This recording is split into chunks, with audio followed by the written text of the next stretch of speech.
Hello and welcome to Newsroom series. I'm Ayotunde Balogun. Today our focus is on the Northwest region, but first our top stories. The House of Representatives has resolved to invite the Chief of Defense Staff, the Chief of Army Staff and the Commanding Officer of the 177 Battalion over an alleged unlawful arrest and detention of a community leader in Nasarawa State. Moving the motion during today's plenary, Honorable Mansur Soro explained that on December the 9th, the community leader, Mr. Bilo Badijo, was arrested in Malia Town, Nasarawa State, by officers of the 177 Battalion of the Nigerian Army without prior invitation or court injunction. He adds that a week after Mr. Badijo is yet to be arraigned, which signifies unlawful act by the Nigerian Army and a violation of the fundamental human rights as provided in sections 34, 35, and 36 of the 1999 Constitution as amended. The service chiefs are to appear before the House Committees on Army, Human Rights and Justice on Thursday, December the 20th. Now, the move by the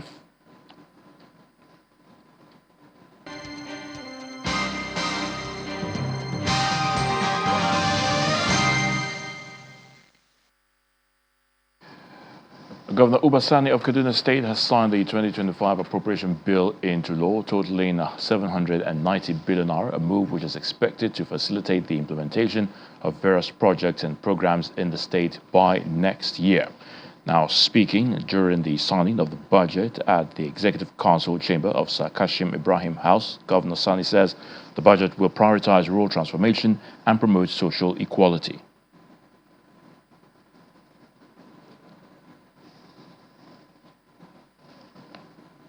2025 budget of 790 billion naira was sent to the Kaduna State House of Assembly by the governor a few weeks ago. The state spending plans for the next financial year allocate 70% to capital expenditure and 30% to recurrent spending, with key sectors like education, health and infrastructure receiving significant funding. Having gone through the legislative process, the budget is ready for the governor's assent. In his remarks after assenting to the budget, Governor Sani promised to prioritize rural transformation as a way of revamping the economy while promoting social equality. Looking at our budget, we focus development, particularly in the rural areas, simply because we believe we have to link our markets with our farmers. Our GDP in Kaduna, I can say here that agriculture contributes to about 42.8%. That's the reason why it's not only about putting budget in agriculture, but you also have to create infrastructure. That is why we're doing a lot of rural roads to link our markets with our farms. And I can say here that by the grace of God, we will try as much as possible to work together with you to implement this budget. The leadership of the State House of Assembly has promises of his own. Your Excellency, we have witnessed numerous developmental strides since your administration inceptions. You have not only continued with the projects that were previously abandoned, but have also initiated commendable events. Your commitment to rural development is especially noteworthy as you have consistently prioritized projects in the rural communities in Kaduna State.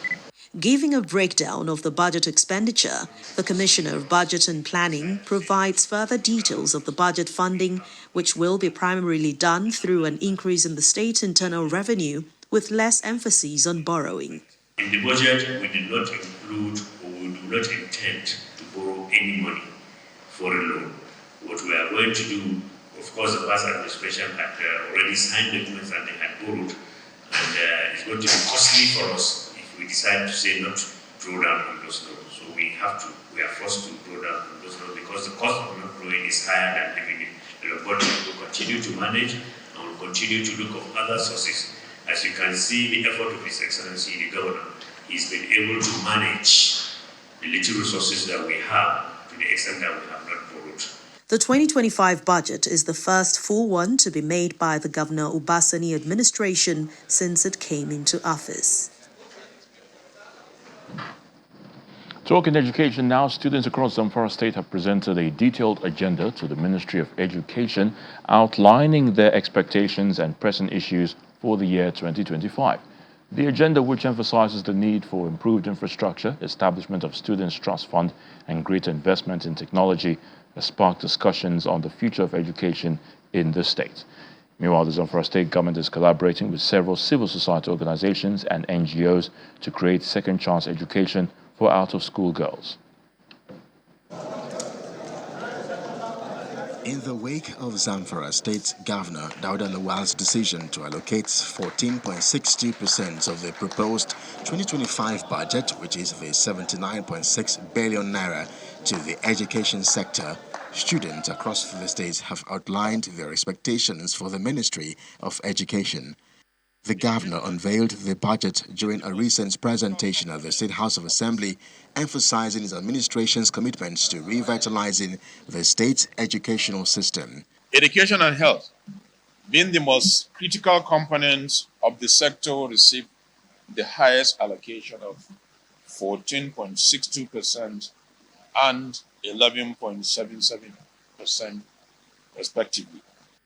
Reacting to the budget, students under the Federated Association of Zamfara State Students are calling on the government to establish a student trust fund to address pressing challenges such as tuition support, scholarships, and infrastructural development in schools. They also urge the ministry to prioritize the recruitment of qualified teachers, provision of learning materials, and the rehabilitation of dilapidated classrooms across the state. We want the state to look into this as a matter of urgency, to have student trust fund so that students from underprivileged families, from poor background, and students who are facing some difficulties can be at a pedestal above equals to access funds from this student trust fund so that they can be able to, discover their potentials or continue to pursue their academic career. It's very important. Speaking in an interview with Channels Television, the Commissioner for Education, Wadateo Madawaki, provides more insight into the ministry's key priorities for the year 2025, highlighting plans to strengthen teacher training programs, improve technical and vocational education, and increase accessibility to basic education, and particularly in rural areas. The priority this budget is looking at as far as education is concerned is to ensure that skills are imbued into the educational system. There are going to be institutions that will give skills to students.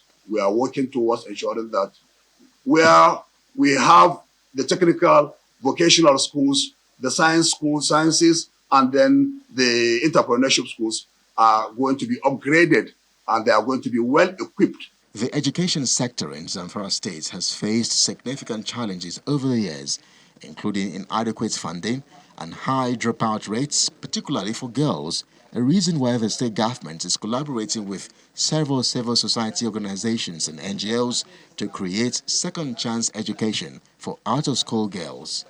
This is an initiative of Civil Society Action Quality and Education for All and other partners with Agile projects to engage community leaders and community groups to solicit for their cooperation. These centers are going to be established in all the 14 LGS and to provide second chance opportunity for girls who lost the first chance. The proposed budget and the ministry's outlined priorities signal a renewed effort to address these issues and pave the way for sustainable development in Zamfara State. Now to Kano, where the state government today began the implementation of the federal government's minimum wage. Civil servants in Kano, however, have received 71,000 naira following a 3-week review of recommendations by a special committee set up to assess the national minimum wage. In this next report, our correspondent in Kano, Nanshan Vincent, brings us the pulse of civil servants who are elated about the timely payment of their salaries. It is all smiles for civil servants in Kano State as the state government rolled out payments of 71,000 naira minimum wage for its workers on Tuesday.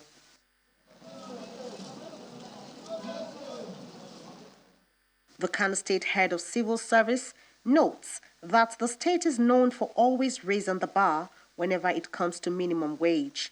And following the recommendations and subsequent approvals, civil servants received salaries calculated across board by the new minimum wage. For about 3 months, at the end of it, we were able to come up with far-reaching recommendations, mainly to guide the governor on taking decision on the issue of new minimum wage. Along that side, he approved 71,000 as against the 70 approved, conscious of the fact that Kano State can be able to sustain the payment of 71. Assurances are given on the sustainability of payment of the new minimum wage. The federal allocation and the internally generated revenue, which seem to have changed from the initiative of the governor by injecting some serious-minded individuals to head the agency. And by that, the revenue generated within the state system is truly on the increase, and we hope it will continue to grow month by month or day by day. We're happy that the governor appreciated this, and the addition from the president is not really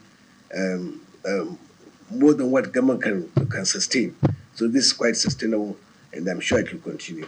Suraj Ahmed, a civil servant from the Ministry of Information, is excited about the increase in his wages, which he says will help cushion the tough economic situation at home.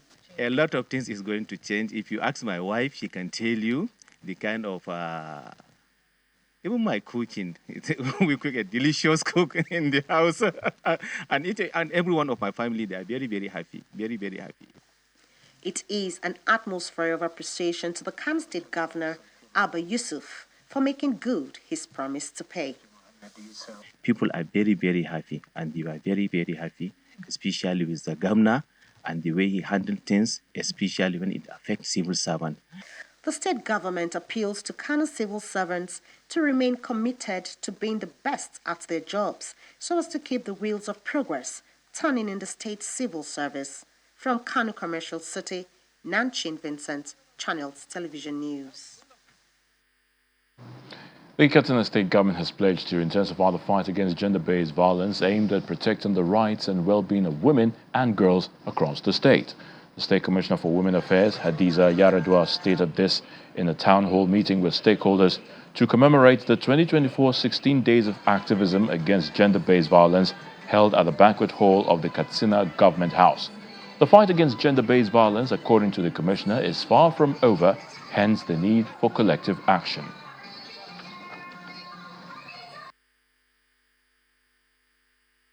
Over the past couple of months, our ministry has worked tirelessly to establish survivor support systems, provide vocational trainings for women and girls and boys, and partner with community leaders to combat GBV.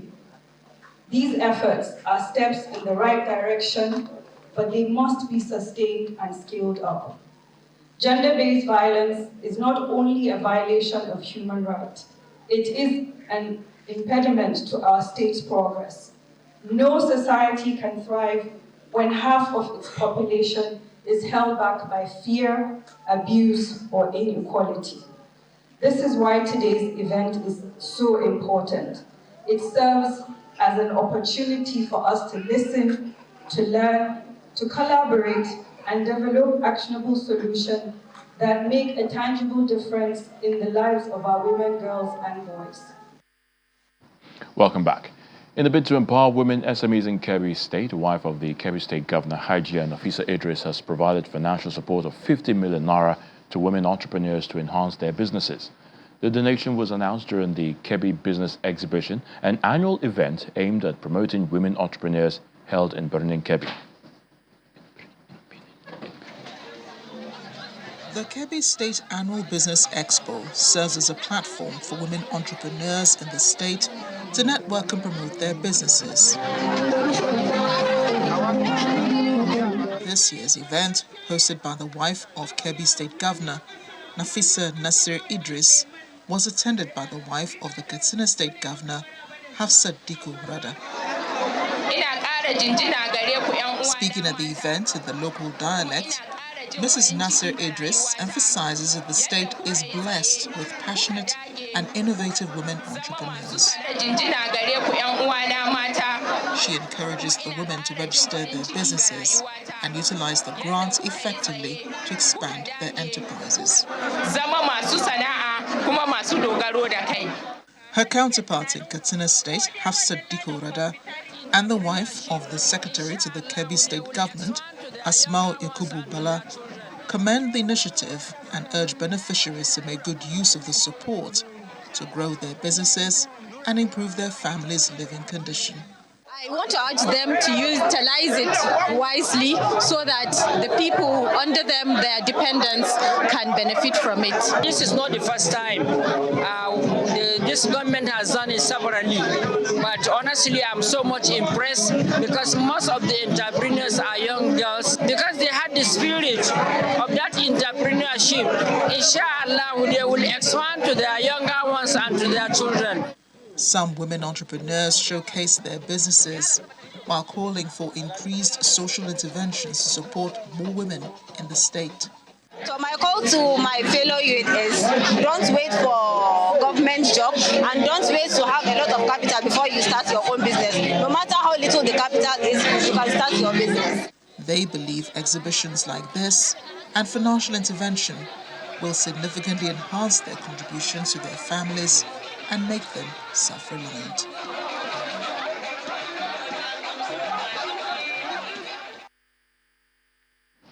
Farmers in Sokoto State are set to get more out of their crops following the donation of irrigation pumps by the government to aid farming and bolster agricultural productivity. The support is coming from the federal lawmaker representing Gada Goronyo constituency, Bashir Gurau, who distributed 3,500 water pumping machines to farmers across the region. This intervention, according to the lawmaker, aligns with the strategy of the Sokoto State government to modernize agriculture and address key challenges in the sector. In a move to bolster productivity and support local farmers, the lawmaker representing Gada Gronyo Federal Constituency in Sokoto State, Bashir Gurau, has distributed over 3,000 water pumping machines to irrigation farmers across the region. It's part of efforts to enhance food security by providing smallholder farmers with the necessary tools to optimize irrigation and improve their yields. It is a time for dry season, and our farmers have already planted their onion, garlic, and what have you. So it is time now to support them with the irrigation pumping machine. Majority of them cannot afford to buy this irrigation pumping machine. We have a survey. That many of them that are participating in this farming, they cannot afford this irrigation pumping machine. So giving them this freely of charge will definitely boost their agricultural activities. The aim is to solve challenges experienced during the dry seasons, especially lack of access to water. These water pumping machines will go a long way in assisting the farmers to produce more. So by this act, Bashir is contributing to food security, not only in Sokoto State, but the country as a whole. Benefiting farmers are relieved that the water pumps will significantly ease their workload and help them cultivate larger areas of land. This will help me in order to enhance my condition, and me and my families and other people that are following me, inshallah. This intervention aligns with broader strategies of the state government to modernize agriculture and stay true to its commitment to support farmers and address key challenges in the agricultural sector.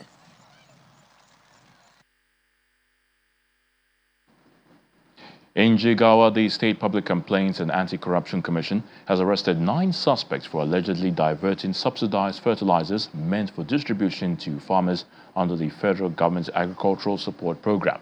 The commission revealed that the suspects bought large quantities of the fertilizer intended for small-scale farmers and then sold them at inflated prices, leaving many farmers without access to critical inputs as the dry season farming peaks. In a related development, Jigawa State Governor Umar Namadi has issued a stern warning to agro dealers who delay the distribution of farming inputs, describing their actions as sabotage of farmers' livelihoods. Our correspondent Sadiq Ilyasu now reports.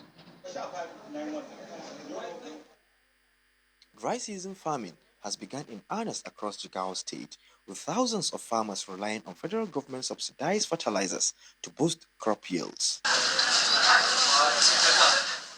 At several distribution points, many farmers were left stranded as some agro dealers failed to make the inputs available. We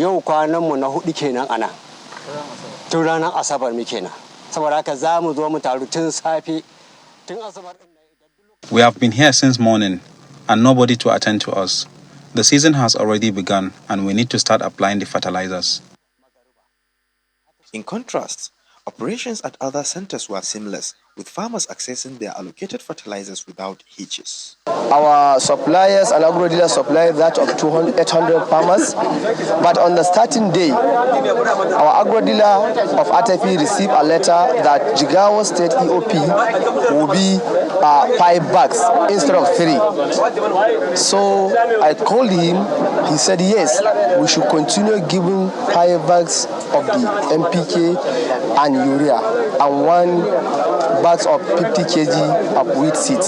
So that is what we are starting, we are doing since on that Saturday up to today. During his inspection, Governor Umar Namadi expressed displeasure with the delays and irregularities. We have been reporting to the Federal Ministry of Agriculture and Food Security. We have very serious issues. We have agro dealers who have started this exercise for the last 5 days. Some of them have not even shown up. And already one half of the period earmarked for this exercise has gone.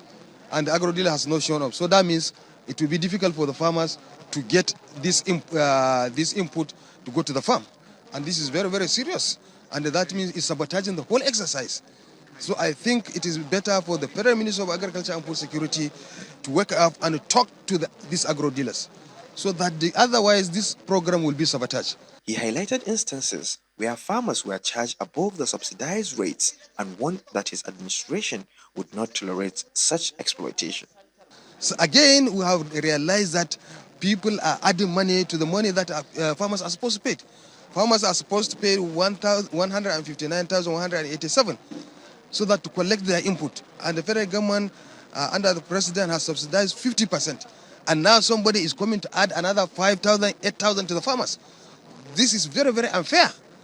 This is very unfair. It's an effort to sabotage the effort of the Federal Ministry of Agriculture and at the same time sabotage the effort of the president. And we will not allow that to happen. Meanwhile, the Public Complaints and Anti-Corruption Commission has swung into action, arresting 9 individuals implicated in the diversion of subsidized inputs to private markets. The commission chairman promised that the suspect would face the full wrath of the law. And why we are here is to ensure that any process or procedure laid down by government is complied with 100%. If there is any violation, no matter how little it is the responsibility of the commission to ensure that that process has been followed. Otherwise, there will be consequences for non-compliance. The development has shed light on the urgent need for more effective monitoring and enforcement measures to prevent future diversion of farming inputs and ensure that farmers receive the support they desperately need. Sadiq Ilyasu, Channels Television News. And that's Newsroom series with our focus on the Northwest region. Many thanks for watching. I'm Ayotunde Balogun.